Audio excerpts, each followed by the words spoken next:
Seigneur soit béni encore ce matin. Je célèbre l'Éternel pour ta vie.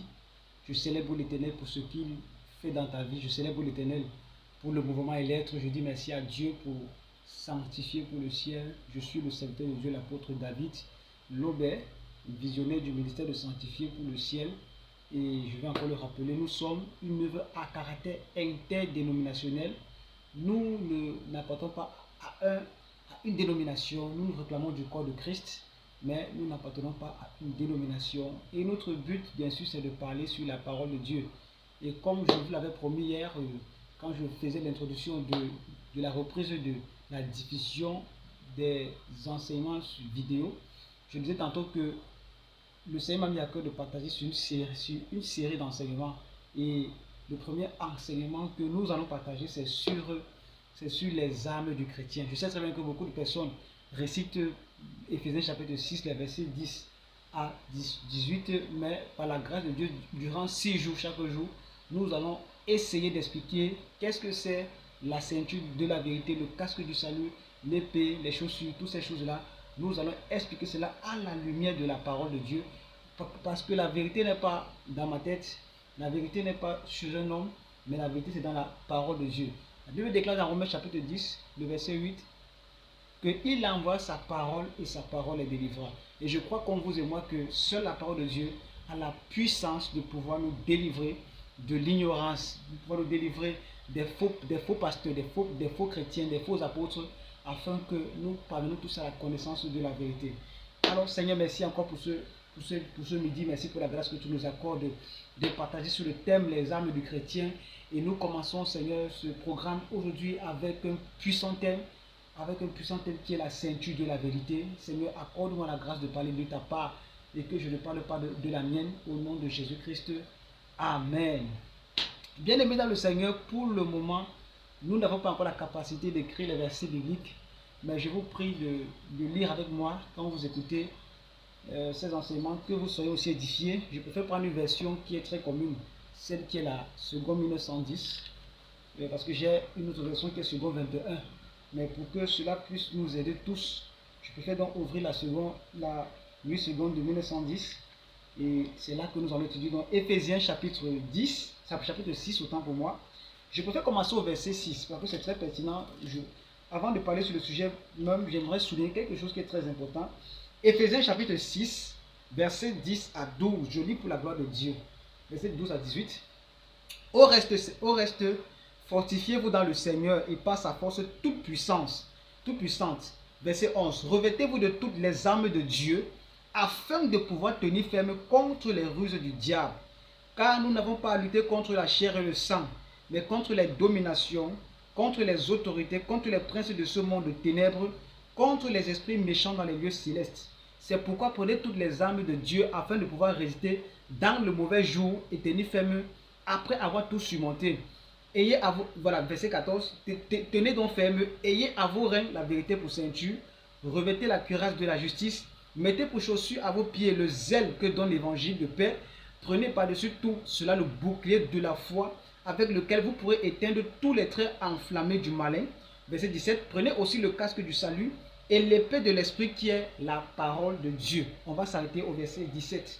Alors, bien-aimés dans le Seigneur, voici en quelque sorte dans Éphésiens chapitre 6, versets 10 à 17. Nous n'allons pas tout étudier. Aujourd'hui, il y a 6 éléments qui constituent l'armure du chrétien.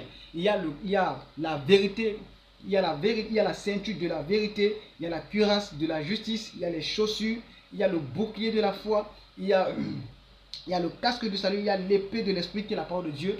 Mais ce qui va nous intéresser ce matin, c'est tout bien ce midi si vous voulez, ce n'est pas tous ces éléments, mais c'est le tout premier qui est la ceinture de la vérité. Mais avant d'y arriver, frères et sœurs, j'aimerais souligner une chose qui est très pertinente et je crois que cela va te délivrer de beaucoup d'ignorance. Il dit au verset 12, « Car nous n'avons pas à lutter contre la chair et le sang, mais contre les dominations. » Bien-aimés dans le Seigneur, nous sommes conscients qu'il y a des personnes qui passent le temps à lancer le feu sur les sorciers, qui passent le temps à vouloir que l'oncle qui les persécute ou bien la maman qui est sorcière dans la famille puisse mourir.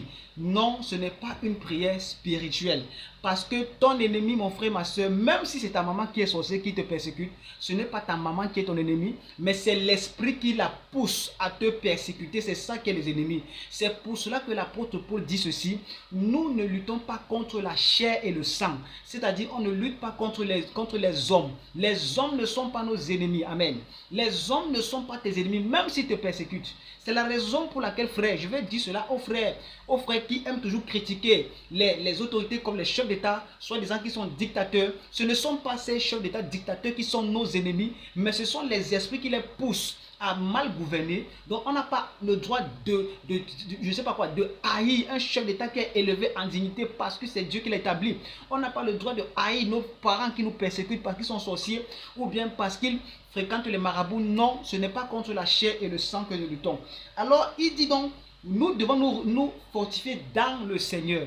Et on va comprendre au travers de cet enseignement que les armes du chrétien, ce n'est pas ce que nous passons le temps à faire. Beaucoup de personnes souvent passent le temps. Ils prient, ils passent le temps à chasser les démons, à faire ceci. Et ils pensent que c'est ça l'arme du chrétien. Non. Nous allons voir au travers de ces 6 jours que l'arme du chrétien est loin de ce que nous pensons ou bien imaginons. Nous allons l'étudier en fonction des Écritures et non en fonction de mon cerveau. Nous allons aller tous ensemble dans les Écritures et on va étudier détail par détail quels sont les éléments que l'apôtre Paul utilise pour symboliser dans les armures du chrétien. Alors il dit ceci, écoutez, quand je lis dans la suite, il dit c'est pourquoi prenez toutes les armes de Dieu. Donc il n'a pas dit que prenez une partie. Ça veut dire quoi? Je ne peux pas seulement prendre la ceinture de la vérité, je laisse l'épée, je laisse le casque, je dis que non, ça va. Il faut prendre toutes les armes. Tu as besoin de toutes ces armes-là pour lutter contre les plans, contre le diable et ses anges. C'est ça qu'il appelait les principautés et toute la puissance des ténèbres. Alors il dit, prenez toutes les armes de Dieu afin de pouvoir résister dans le mauvais jour et tenir ferme après avoir tout surmonté. Ça veut dire que le chrétien qui est un soldat, ce n'est pas seulement dans le combat qu'il résiste, mais même après le combat, il doit rester dans une position de combat parce que l'ennemi ne dort pas. Il cherche, il est comme un lion. Cherchant qui dévorer. Si tu n'es pas sur tes gardes, alors tu vas pouvoir échouer. Donc, bien aimé, le combat spirituel, si vous voulez ici, ce n'est pas le fait de se lever à minuit, commencer à crier, déranger les gens. Parce que beaucoup de personnes qui vont écouter ce message, ils vont se rendre compte que dans leur vie chrétienne, ils n'ont jamais combattu avec les armes que Dieu leur a données. Maintenant, je vais expliquer un contexte, parce qu'il faut un peu expliquer le contexte pour pouvoir comprendre. L'apôtre Paul n'a pas vécu à notre époque où nous savons très bien qu'à cette époque, il n'y a plus l'épée comme étant l'arme du soldat, il n'y a plus le bouclier, toutes ces choses-là, ça n'existe plus parce que nous sommes aujourd'hui modernes. Mais à leur époque, c'est comme ça que les soldats étaient vêtus d'un casque, voilà, d'une cuirasse. On va étudier cela, je ne vais pas entrer dans les détails, mais chaque jour, on va étudier ce que cela symbolisait déjà de manière physique pour comprendre le spirituel. Parce que si tu ne comprends pas le physique, ce n'est pas le spirituel que tu vas comprendre. Donc, on va expliquer pourquoi le casque sur le soldat, pourquoi la cuirasse du soldat, pourquoi le bouclier du soldat, pourquoi l'épée du soldat, pourquoi la ceinture du soldat, pourquoi la chaussure du soldat. Toutes ces choses-là sont expliquées. Donc, Paul n'a pas vécu à l'époque où il y avait le treillis militaire, que nous connaissons tous. Paul n'a pas vécu à l'époque où il y avait les chars, où il y avait les fusils. Ça n'existait pas. Donc, il a expliqué les armes du chrétien en fonction de ce qu'eux, ils vivaient à leur époque. C'est pour cela donc, que nous avons cette description. Mais je rends grâce à Dieu que au travers de l'histoire, nous pouvons un peu nous focaliser sur comment les soldats romains étaient vêtus, par exemple. Donc, c'est par cet exemple-là qu'il explique donc aussi de manière spirituelle, en fait, en prenant donc ces exemples charnels, physiques, humains, pour nous expliquer la réalité spirituelle. Amen. Alors, la première chose qu'on va étudier ce midi, verset 14, tenez donc ferme, ayez à vos reins la vérité pour ceinture. Oh, voici le premier élément que l'apôtre Paul cite pour dire que la première arme autant pour moi du chrétien, c'est la vérité. Amen. Nous allons lire dans Jean chapitre 14, le verset 6. Jean chapitre 14, on lit ça rapidement. Jean chapitre 14, le verset 6, on va lire un peu ça un peu rapidement. Jean 14, le verset 6, il est dit ceci. Alors, il dit, c'est Jésus qui parle. Jésus lui dit, je suis le chemin, la vérité Je suis le chemin, la vérité et la vie. Nul ne vient au Père qu'en passant par moi. Quel est le rôle de la ceinture? Quel est le rôle que joue la ceinture sur un être, sur une personne? Comme vous le savez très bien, on va aller de manière d'abord littérale. La ceinture a pour rôle de tenir le pantalon et la haut et le bon pour ceux qui enfilent. Bref, la ceinture a pour rôle de maintenir le pantalon serré sur les règnes d'un homme. Et c'est très pertinent parce qu'il parle de revêtir la ceinture autour de nos reins. Quel est le rôle que joue le règne? Je crois que pour ceux qui ont regardé, pour ceux qui ont appris à l'école, quel est le rôle que joue le règne? Parce que l'apôtre Pierre aussi dit cela dans 1 Pierre chapitre 1. Ayez à vos reins la vérité pour ceinture. Le règne a pour rôle de filtrer le sang. Vous allez comprendre cela, pourquoi il parle de la vérité pour ceinture. Le règne, autant pour moi, a pour rôle de filtrer le sang. Ça veut dire que quand le sang arrive dans ton corps, quand il y a circulation de sang dans ton corps, le sang doit passer par les reins et les reins filtrent donc les nutriments, donc, disons les éléments du sang. Ça retient les déchets du sang pour les renvoyer dans les urines, dans les selles comme nous connaissons. Et ça fait maintenant passer le bon sang pour que le corps soit en bonne santé. Vous allez voir que ceux qui souffrent par exemple de l'insuffisance rénale sont obligés de partir faire la dialyse. Parce que la dialyse, l'appareil de la dialyse joue le rôle que le rein doit faire. C'est pour ça qu'une personne dont les reins est malade, voilà, il y a les déchets dans son corps. Donc c'est le premier rôle des reins. Amen. Donc ainsi la vérité sur le chrétien a pour but de filtrer toute fausseté. Amen. Est-ce que tu comprends très bien? Donc là, quand tu révèles la vérité, ça veut dire que la vérité en toi filtre tout ce qui est mauvais. Et la Bible dit que c'est Jésus qui est la vérité. Il n'est pas une vérité parce qu'il y a une différence entre je suis un chemin et ou bien je suis le chemin. Parce que s'il dit qu'il est un chemin, ça veut dire qu'il y a plusieurs chemins. Mais or, il n'y a qu'une seule vérité. Et la vérité s'appelle Jésus-Christ de Nazareth. L'apôtre Pierre peut dire dans Actes chapitre 4, le verset 12, qu'il n'y a sur la terre aucun homme qui a été donné aux hommes par lequel on peut être sauvé, si ce n'est la personne de Jésus-Christ. Donc la première arme que tu as besoin, c'est la vérité qui est en la personne de Jésus-Christ de Nazareth. Tu ne peux pas prétendre que tu n'as plus besoin de Jésus. Comme beaucoup de personnes aujourd'hui pensent que non, il faut que Dieu envoie un prophète messager de ma génération pour me sauver. C'est du pur mensonge. Quand déjà tu es basé, quand déjà tu rejettes Christ comme étant la première arme que tu as besoin pour être un bon chrétien, un bon soldat de Christ, il est déjà clair que tu ne pourras pas être efficace.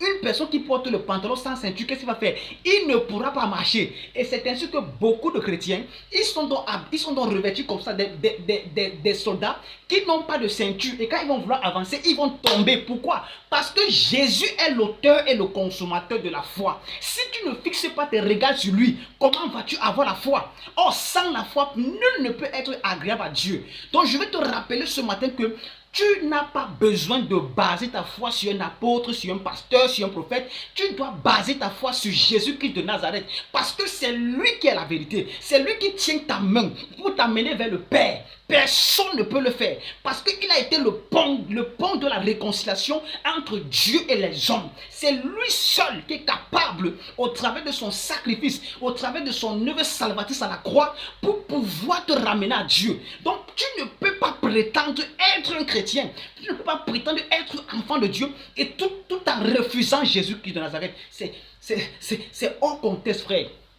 C'est véritablement hors contexte. Comment donc tu peux vivre sans les reins? On a besoin des reins pour pouvoir filtrer le sang. Tu as besoin de la vérité pour pouvoir filtrer tout ce qui est mensonge en toi. C'est la raison pour laquelle, frère, la vie chrétienne est christocentrique. Elle n'est pas basée sur ta dénomination. Elle n'est pas basée sur ton pasteur. Elle est basée sur Jésus-Christ de Nazareth. Il est important que tu saches cela, frère. Parce qu'aujourd'hui, beaucoup de personnes perdent la foi parce qu'ils ne connaissent pas Jésus. Ils connaissent Jésus de miracles. Ils connaissent Jésus qui guérit, mais ils ne connaissent pas le Jésus de la vérité.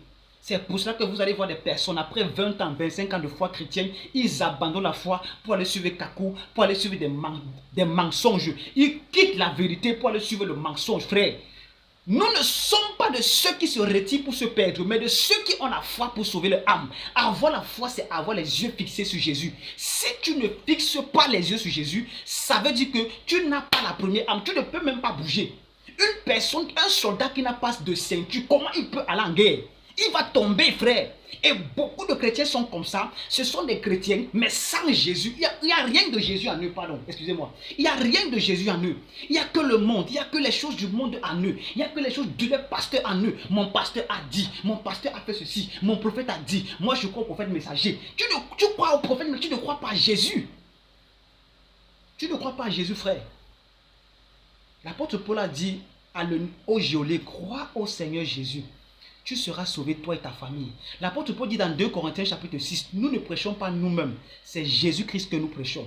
Frère, aussi longtemps que l'église, l'époux n'est pas venu chercher son église, l'évangile est basé sur Jésus. Donc la première arme du chrétien s'appelle Jésus-Christ de Nazareth. Il est ta ceinture. Il est celui qui peut maintenir tout le pantalon et ainsi que le haut en place sur toi.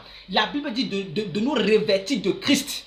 On ne peut que se revêtir de Christ si on est dans la vérité. Et la vérité dit ceci, qu'il n'y a d'aucun salut. Le salut n'est à aucun autre nom, si ce n'est que le nom de Jésus-Christ de Nazareth. C'est pour cela que, frère, tu ne peux pas prétendre être chrétien, être de Jésus et croire aux histoires des ancêtres. C'est impossible. Tu ne peux pas prétendre être chrétien, croire à Jésus et croire encore à d'autres choses que Jésus n'aime pas. C'est impossible. Quelle sorte de chrétien tu es? Quelle sorte de chrétien tu es? Toi qui refuses d'avoir les yeux fixés sur Jésus, quelle sorte de chrétien tu es? Beaucoup de chrétiens sont fans des hommes de Dieu, mais très peu sont fans de Jésus. La preuve, quand un homme de Dieu qui regarde dit les choses que Jésus-Christ interdit, ils applaudissent, ils disent Amen. C'est la preuve qu'ils n'ont pas les yeux fixés sur Jésus. C'est la preuve qu'ils ne servent pas Jésus. Ils servent des hommes. Oui, frère, je dois vous dire la vérité. Je ne suis pas ici pour que vous me plaisiez. Non, vous devez plaire à Jésus. Je ne suis pas mort pour vos péchés. Si je vous dis une chose que Jésus n'a pas dit, ne me croyez pas. Croyez tout simplement à ce que Jésus-Christ a dit. Il est la vérité. Il n'est pas une, il est la vérité. Donc il n'y a pas Allah et Jésus. Non, c'est Jésus, pas Allah. Il n'est pas Dieu. On doit vous dire la vérité. On doit sincèrement vous dire la vérité, frère. Qu'il n'y a qu'un seul Dieu, il s'appelle Jésus-Christ de Nazareth. Il n'y a pas de mélange. J'aime bien les musulmans, mais on ne loue pas le même Dieu. Ils n'ont pas la vérité pour ceinture. Je ne peux pas prétendre que Allah c'est mon Dieu, jamais. Allah, parce que Allah lui ne dit pas Jésus. Lui, Allah te dit, passe par, je ne sais pas, par Mohamed pour croire, mais Jésus me dit que je dois passer par lui pour aller au Père. Comment donc je peux donc prétendre que Allah et Jésus sont pareils? Ils ne sont pas pareils. La preuve, Allah dit que Jésus c'est un Isha, c'est un prophète, ce n'est pas Dieu. Et je prétends avoir la vérité. Comment tu peux prétendre que non, il faut que je passe par Marie? Qui a dit de passer par Marie? Est-ce que Jésus t'a demandé de passer par Marie? Si tu prétends que Marie est importante, ça veut dire que tu n'es pas dans la vérité. Tu n'as pas la première âme du Christ. Tu n'as pas Jésus, tu as Marie, tu as un être humain qui est mort et qui a été enterré, qui n'est jamais monté au ciel. Sinon qu'un catholique me démontre là où Marie est montée au ciel. Nous avons les Écritures, montrez-moi là où Marie est montée au ciel. Il n'y a que 3 hommes dans la Bible qui sont montés au ciel. 2 qui n'ont pas vu la mort. C'est Enoch et Élie. Jésus est mort, ressuscité, il est monté au ciel. La Bible n'a jamais dit que Marie est montée au ciel. Elle est morte, elle est au ciel. Ce n'est pas dit qu'elle n'est pas au ciel, elle est au ciel. Amen. Elle a été parmi les 120 qui ont reçu le Saint-Esprit. Ça c'est clair. Mais après ça, on ne parle plus d'elle. Parce que sa mission était tout simplement de faire naître le Christ. C'était tout. La preuve, elle est parmi ceux qui ont combattu le ministère terrestre de Jésus. C'est après la mort et la résurrection de Jésus qu'elle s'est finalement donnée à Dieu. La preuve, je vais encore vous le dire. C'est quand Marie vient chercher Jésus, Jésus dit que qui est ma mère, qui sont mes frères, c'est ceux qui écoutent l'évangile. Ça veut tout simplement dire que Marie n'écoutait pas l'évangile. Il faut que ça soit clair, frère. On doit vous dire la vérité. Sors du catholicisme romain, ça ne te sauve pas. Je ne te demande pas de venir chez le pentecôtiste. Je te demande de venir à Jésus. Tu as besoin de Jésus pour être sauvé. C'est la première arme du chrétien. C'est Jésus, c'est la ceinture de la vérité. Si tu n'as pas cette ceinture, tu es nu. Tu es comme l'église de Laodicée qui est aveugle et nu. Parce que Jésus était dehors. C'est pour cela qu'elle était nue. Elle ne pouvait pas... Tout l'habit qui était sur Laodicée ne pouvait pas retenir. Pourquoi? Parce que c'est Jésus qui est celui qui assemble toutes choses. C'est ça que l'apôtre Paul a voulu démontrer. En disant que ayez avoir la vérité pour ceinture, frère. Ce n'est pas avoir le parler en langue. Ce n'est pas avoir les prophéties. Tu peux avoir les prophéties. Mais si tu n'as pas Jésus, tu es aveugle, nu. Ce n'est pas avoir les titres théologique. J'ai fait telle école biblique. Ce n'est pas ça. Tu peux faire l'école biblique, mais tu n'as pas Jésus. C'est pour ça que la plupart des pasteurs qui sont des écoles bibliques sont des bandits. Pas tous. Je n'incrimine pas tout le monde. Mais la plupart ne sont même pas convertis. Mais ils sont partis dans les écoles bibliques pour avoir les diplômes et commencer une œuvre pour escroquer les gens. Parce qu'ils ne sont pas passés par Jésus. Jésus a dit que celui qui ne passe pas par lui, c'est un brigand, c'est un voleur. Est-ce que tu es passé par Jésus? Est-ce que tu as connu Jésus?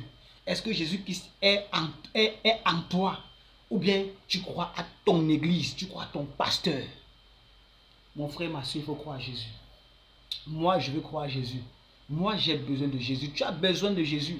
C'est lui qui est la ceinture de la vérité. C'est lui que tu dois tenir. Si tu tiens Jésus, mon frère, si tu tiens Jésus, ma soeur, ton habit ne pourra pas tomber, ta nudité ne sera pas exposée, car Jésus est celui qui couvre la nudité.